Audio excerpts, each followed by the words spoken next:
Hi hello नमस्कार, मी लक्ष्मी तुमचं मनापासून स्वागत करते माझ्या डेली ब्लॉगमध्ये।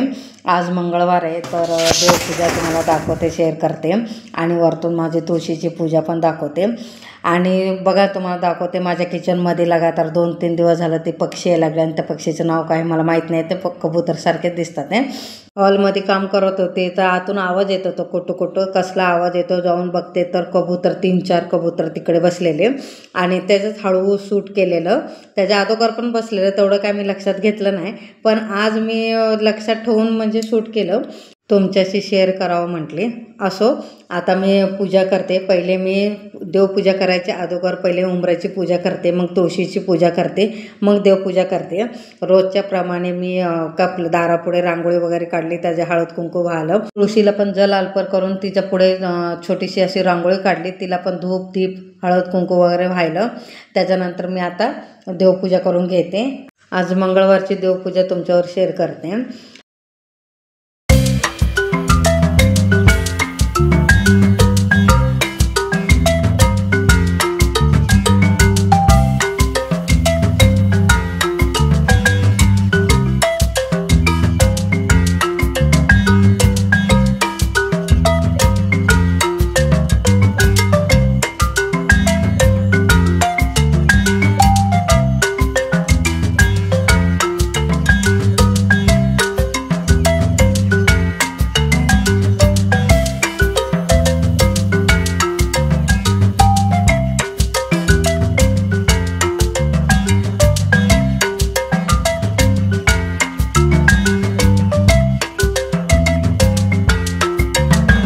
देवपूजा तर झाली माझी, मग मी देव धुतलेलं ते काय तुमच्यावर शेअर नाही केली।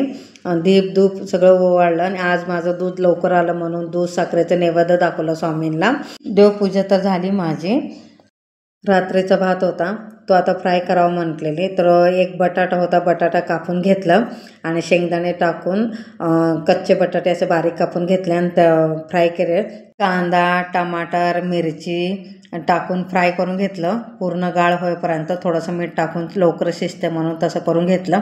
त्याच्यानंतर शेजवान फ्राय राईस धन पावडर हळद टाकून रात्रीचा भात परतून घेतलं।